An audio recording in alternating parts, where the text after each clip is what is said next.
SIR নিয়ে আমাদের লড়াই করতে হবে। আমার মতুয়া নবসূত্র ভাইরা বিপদে আছে। আজ তাদের চেনার বোঝার সময় এসছে যে এই বিজেপিকে তারা লালন পালন করেছে, ভোট দিয়েছে, সেই বিজেপি আজ তাদের নাগরিকত্ব কেড়ে নেবে। দেশে একটা বিপ্লব শুরু হয়েছে।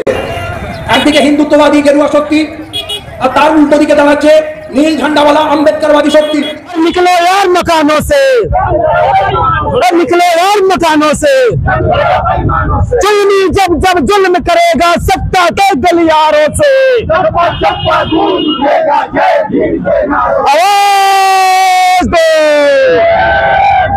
আদানি আম্বানিকে সব দিয়ে দিল, এরপর আমাদের নাগরিকত্ব চলে যাবে, ভোটাধিকারও চলে যাবে যদি এইভাবে আমরা বিচ্ছিন্ন থাকি।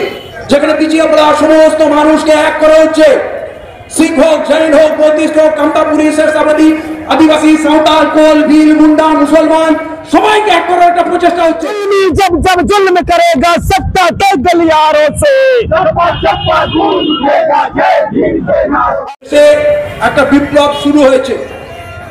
একদিকে হিন্দুত্ববাদী গেরুয়া শক্তি, আর তার উল্টো দিকে দাঁড়াচ্ছে নীল ঝান্ডাওয়ালা আম্বেদকরবাদী শক্তি।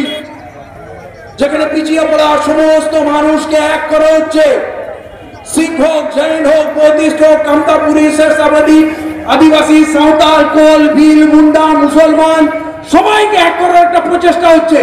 আপনি সেই প্রচেষ্টার মধ্যে থাকবেন না? আপনাকে তো ওই গেরুয়া পন্থী হিন্দুত্ববাদী শক্তিকে হারাতে হবে। এর মধ্যে কোল, ভিল, সাঁওতাল, আমার চামার, ভাঙ্গি, সাইনি, জাট, মারাঠি, গুজরাটি সবাইকে একসঙ্গে নিতে হবে। পুরো দেশে একটা বিপ্লব হচ্ছে। আপনারা দেখবেন মাঝে মাঝে সোশ্যাল মিডিয়াতে দেখবেন লক্ষ লক্ষ মানুষ নীল ঝান্ডা নিয়ে আন্দোলন করছে, এবং ইদানিং তারা বলছে আরএসএস মুর্দাবাদ, আরএসএস দূর হটো, এবং তাদের উপরে হুঙ্কার আসছে। বহু জায়গায় আরএসএস কে সভা সমিতি করতে দিচ্ছে না, আরএসএস এর লোকদের পিটাই করা হচ্ছে। অতএব সেই মূল ধারায় আমাদের যুক্ত হতে হবে। আমরা যারা মার খাচ্ছি, আর এইটা মনে রাখবেন, এই দেশে যতগুলো পলিটিক্যাল পার্টি আছে এরা সব আরএসএস এর দল। কোন দলটা বিজেপির সঙ্গে সংসার করেনি বলুন তো? কোন দলটা বিজেপির সঙ্গে সংসার করেনি? আপনি ডিএমকে বলুন, এডিএমকে বলুন, সমাজবাদী বলুন, বহুজন সমাজবাদী বলুন, আপনি শিবসেনিক বলুন, কোন দলটা বলবেন? যত দল আছে এর মধ্যে একমাত্র লালু প্রসাদ যাদব কখনো বিজেপির সঙ্গে সমঝোতা করেনি।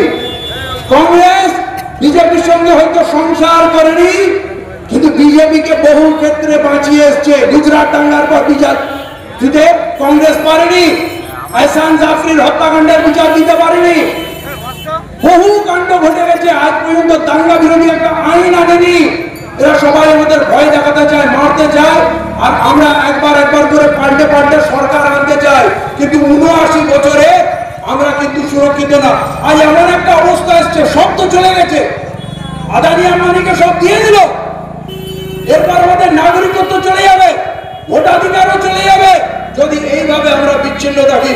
তাই আমি বলছি, ভারতবর্ষে নীলা ঝান্ডার একটা বিপ্লব আসছে। এতে অনেক সংগঠন, সামাজিক সংগঠন, রাজনৈতিক বহু আপনার সংগঠন আছে, কিন্তু নীলা ঝান্ডা আম্বেদকরবাদ তারা কিন্তু ভারতবর্ষকে রক্ষা করার জন্য রক্তক্ষয়ী সংগ্রাম করবে।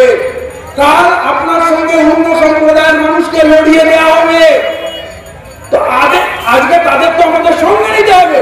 পুরো দেশে এই কাজ চলছে, আপনাদের জানতে হবে, বুঝতে হবে, এবং কর্মসূচি প্রণয়ন করতে হবে।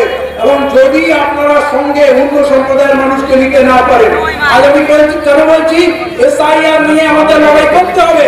আমার মতুয়া নবসূত্র ভাইরা বিপদে আছে।